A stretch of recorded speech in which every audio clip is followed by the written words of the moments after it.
أحسن البلدان مصر، حتى قالوا حتى عايز ينزلوا مصر. نعم. طلبوا الوان أشكال نعم. نعم. الله عز وجل أمرهم يلا ينزلوا مصر. كل شيء موجود، فواكه، بلاد باردة، فواكه بلاد سخون حارة. ألوان أشكال نعم. رحت مرة نزلت أنت ما كان ولدان ولا أبو، خزوني مع أبو بكر للسوق، سوق الحال. أنا تعجبت من وجود أنواع النعم. نعم. هل ما كنت أتصور ولا أتخيل. سبحان الله، كيف حتى مصر بإسكندرية مش القاهرة. الله أنواع أشكال نعم. سبحان الله العلي العظيم، ما شفت لا بغرب ولا بالشرق من مثاله، ورخيص كل شيء. مع ذلك خلق ناس كان محتاجين للرغيف. أني واحد درويش إنسان شافونا ليلا ونحن في الجامع، بعدين أخذونا عرف نحن غرباء، جابوا لبيته. شو جاب يا شيخ؟ رغيف. أي نعم. كم شعبة يابس. جبن. جبن أبيض. جبن أبيض. هذيك الزمن تبع عبد الخاسر. سبحان الله، ما له مثيل بين البلدان. مصر لو كان يبعث فراعنة تلك المناطق.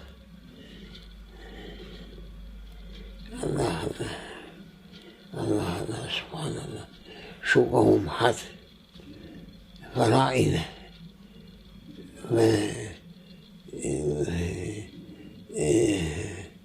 يعني ملة تبعهم كيف يسألنا، شو عجائب. يا الله هلك شارت تحت الكل محتاجين كب خبز كاتك إدام. نعم. كان يمشي بين البيوت الفقراء اللغم بيقولوا نذر البيسو بجانب مفتوح ناس. الله أكبر، مثل مصر ما في بالدنيا، والناس حتى الشيطان عبد الخاسر هو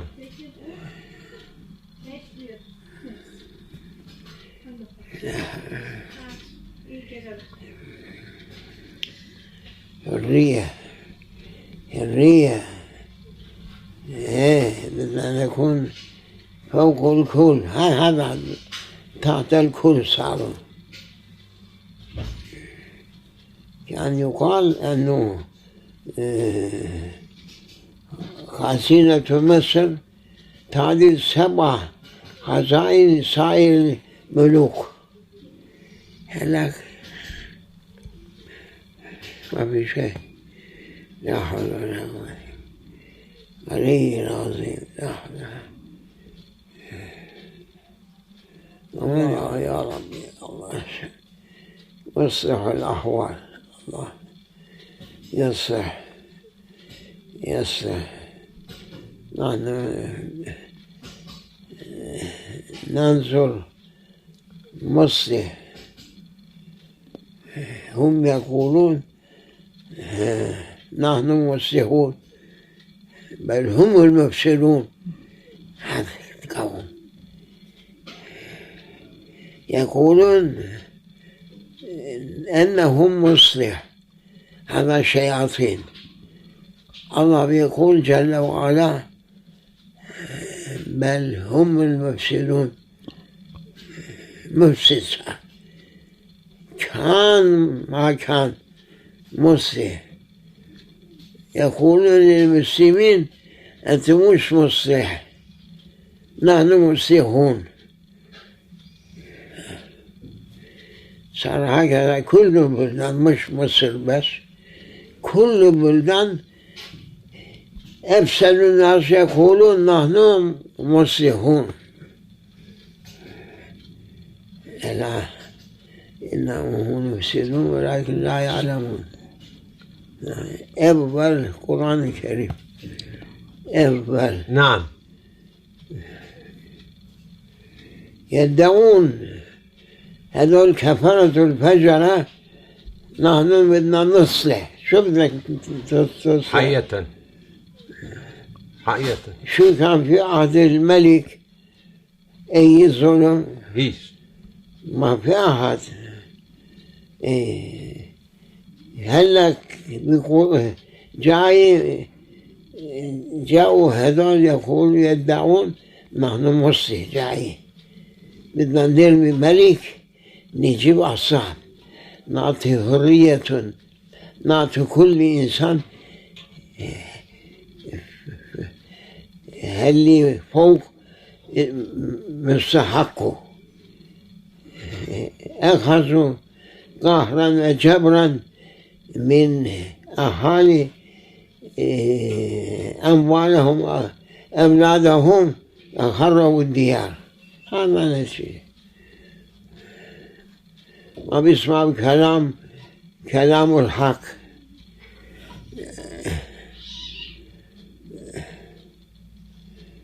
مصر صغار، نحن كنا نشوف صور كان واحد مصري إنسان، وصور إهرامات، صور حيوانات، صور أشجار. أكثر كنت بحب أن أنظر شيء نبيل، غرمة، النخل. أنا كنت يعني نهر النيل، المجال ترعة يعني بين الأراضي، أرياف. الله، شو كنت أنا بحبه. الله أكبر. شو بيحبه. ربما جدي حط من هناك. نعم. مشان هذا إنسان أنا بحب. أحبك الله. أحب إن شاء الله نريد هذول شياطين يا رب لا جهنم. آمين. ويعطي ملك. آمين. غصب عنهم. آمين. ملك بدي يفرجيهم من المصلح من المفسد. فاتحة.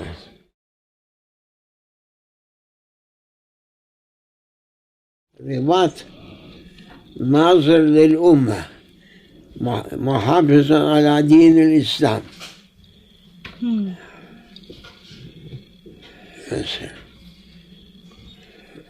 أم الدنيا، أم الخير، حضارة، يعني أحسن تراب هناك دلتا. دلتا الفابيتا أما دلتا. أما خربوها مولانا جففوها. لا إله إلا الله. كل ملوك كان راغبين أن يملك مصر. ما في ملك إلا طمع أن يكون مصر له. الله. لا إله إلا الله. إن شاء الله عاقبته خير. آمين. بنظركم. فاتحة. سيدنا يوسف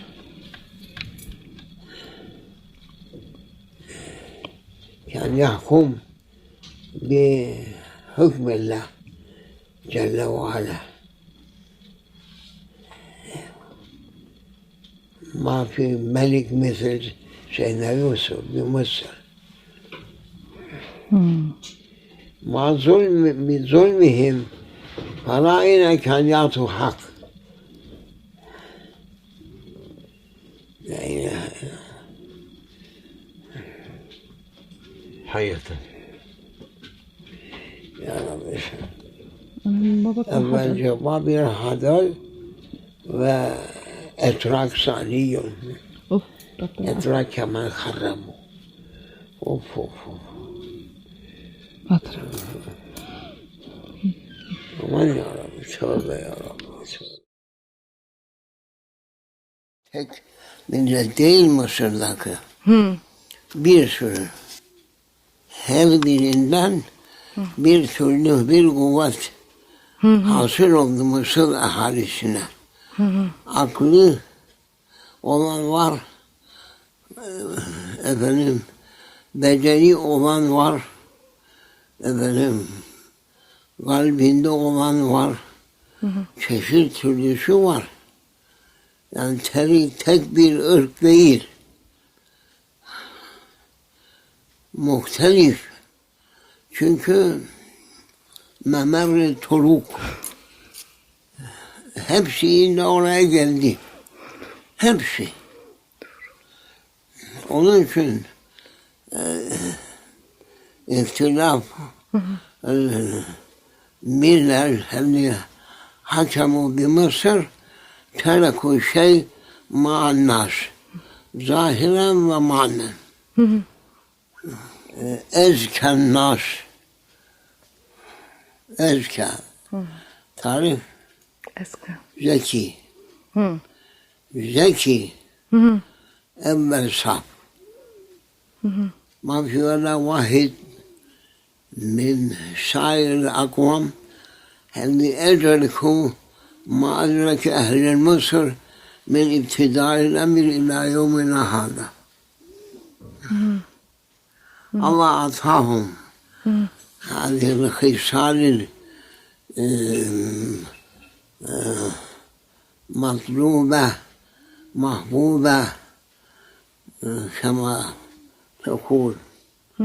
مش واحد ملة اختلاف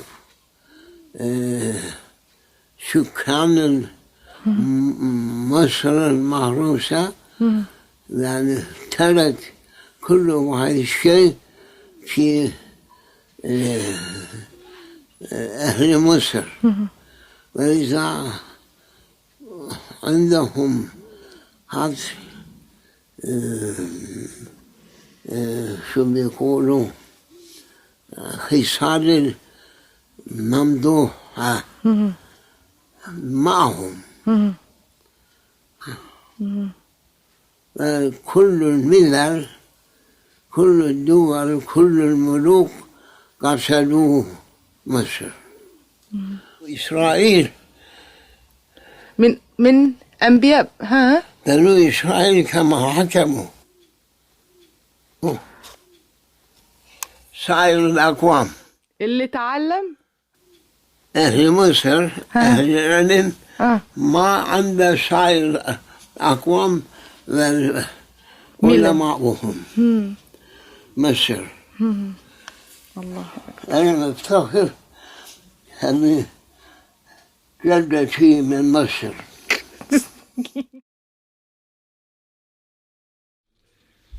رباط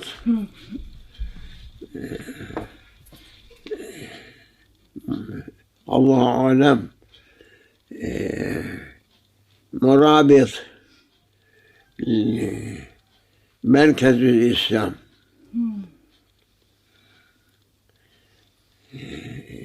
في بلدان الإسلام، رباط بمصر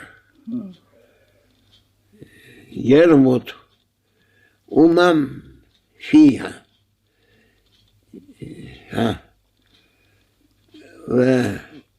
ويكون حكمه شرقا وغربا. مرابط يحفظ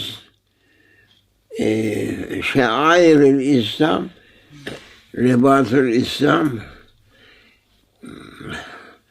إسلام مربوط بمصر. في عالم الإسلام مركز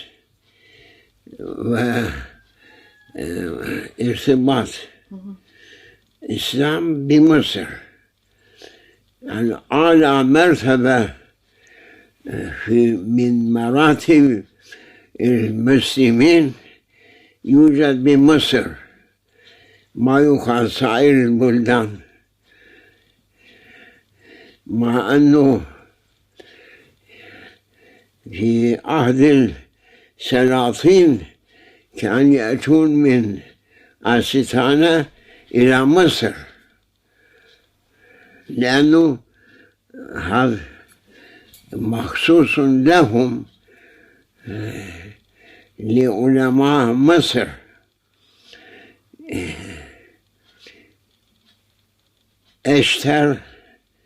أشتر لفهم معاني القرآن الكريم.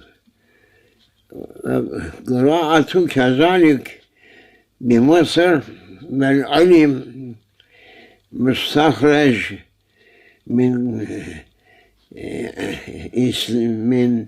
القرآن العظيم، الأحاديث النبوية الشريفة، أعلى مرتبة بمصر. إذا معناه إذا صار اختلاف بين المسلمين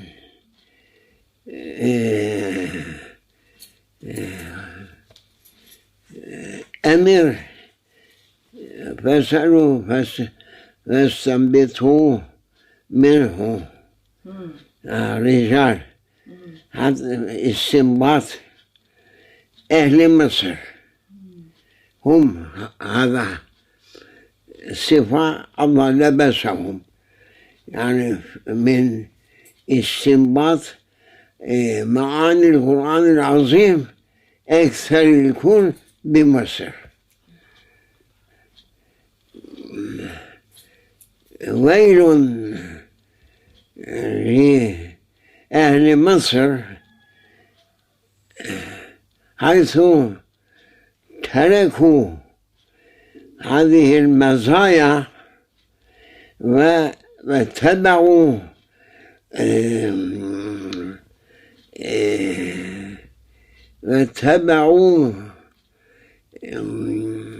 شياطين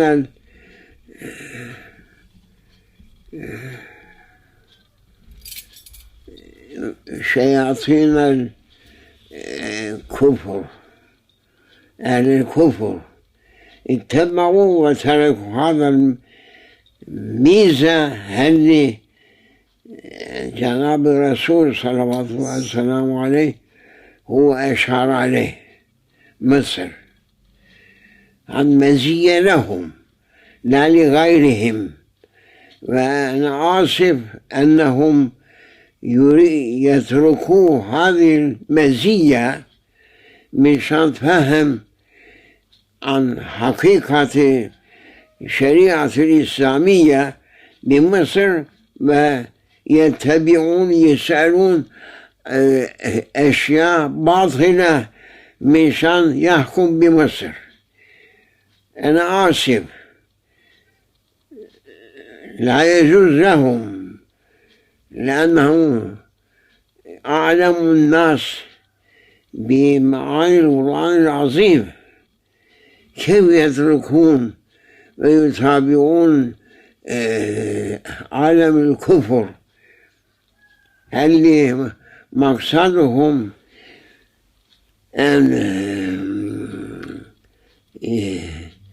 أن يمحوا عن وجه الأرض دين الإسلام والمسلمين. كل عالم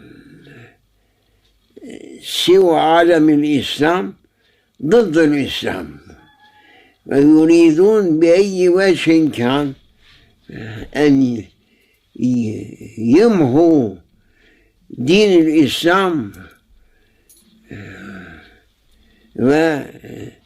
ويجعلون مسلمون خداما لهم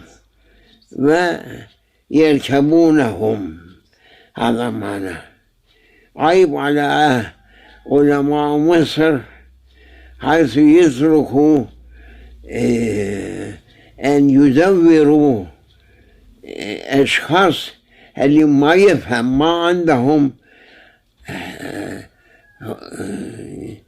علم مشان أحكام القرآن الكريم، هم يتركون ويلحقون بغربيين عالم النصارى أن يتابعون مشان يشهد دستور.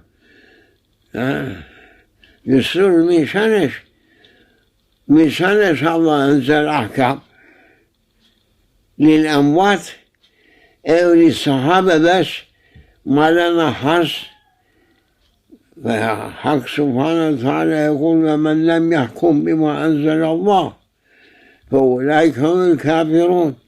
أصبحوا اللي يركض أن يأتي بدستور هم محكومون، ويكون هذه كفر يطبع عليهم، نفاق يطبع عليهم، ظلم يطبع عليهم، عيب عليهم. شرف الإسلام، شرف علم الإسلام بمصر. انزلوا مصرا فإن لكم فيها ما سألتم. آية الكريمة لابد لكل عالم الإسلام. بنو إسرائيل كان يسألوا عن أشياء حسيسة من بصلها، فومها، عدسها، هذا. لكن أصلا اسألوا أهل مصر، اسألوا وحققوا من عندهم من حقيقة أحكام الشريعة. شو الشريعة يقول؟ الشريعة يقول في الكتب مدونة، يقول لابد للمسلمين إذا إمام لهم انتقل أن يجيبوا واحد إمام. لو كان اثنين يقول فاقتلوا الثاني. وين فهمهم أهل مصر؟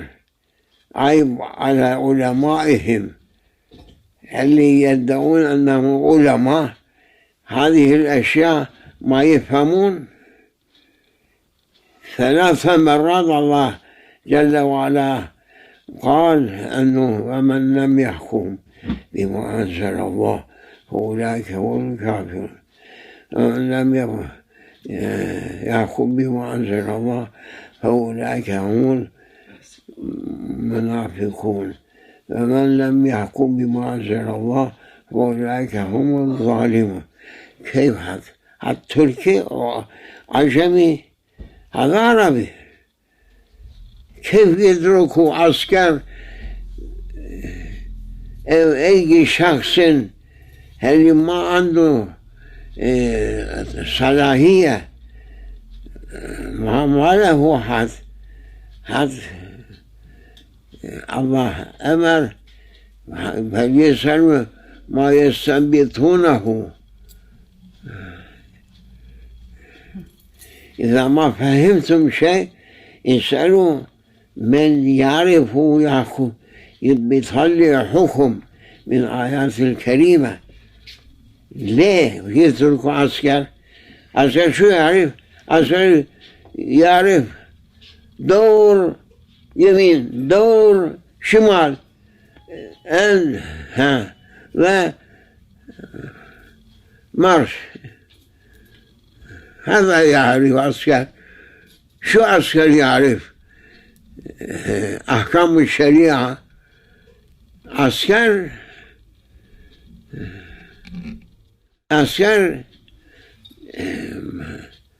من يحكم عسكر؟ إمام يحكم. عسكر ما يحكم إمام، لا.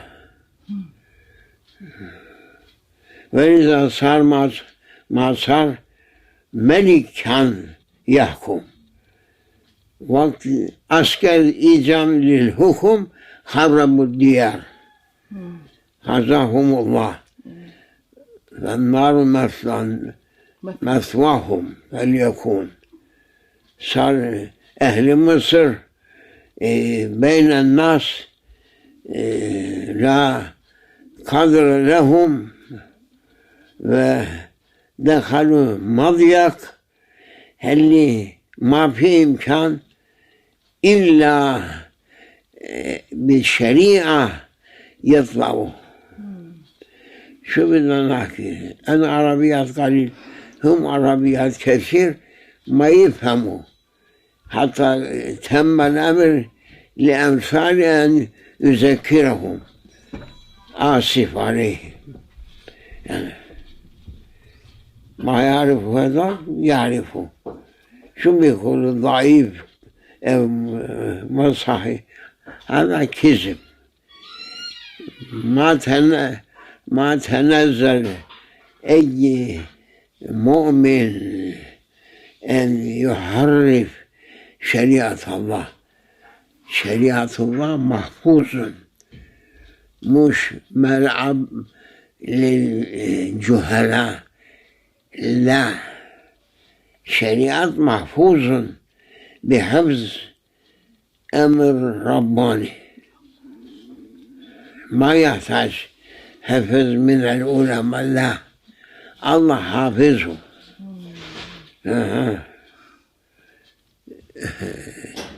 يصدق. خسارة. خسارة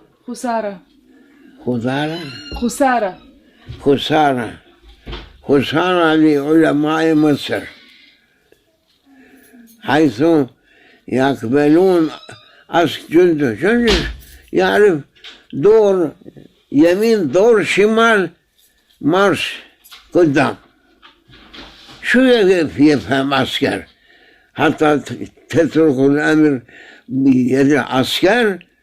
عسكر وظيفته أن يحفظ شريعة الله، مش بيغيره. هل يغير الله يغير وجهه، إما سعدان إما خنزير، نعوذ بالله. فمن شوفوا وجوه القوم هذول سلفيين هدول وهابيين، هدول إخوانيين. انظروا وجوه عسكر كمان مصلوب نوره. أظن مش مسلوب. مصلوب نوره. من وجوههم نور الإسلام، الله أكبر. وحوش مثله كلهم، وهم يريدوا أن يجعلوا الناس خدامين لهم، يركبوا بأساليب النصرانيين. نحن لا نقبل، نرجو الله أن يؤيد دين حبيبه عليه الصلاة والسلام برجال اللي يؤدبهم ويطردهم عن الحكم. جاي مش بعيد. وما هو أمر ربك ببعيد، وما هو ببعيد، ليس بعيدا هذا الأمر. جاي هلا يربي عسكر والمدني ورجال الدين كذلك، بده يربيهم.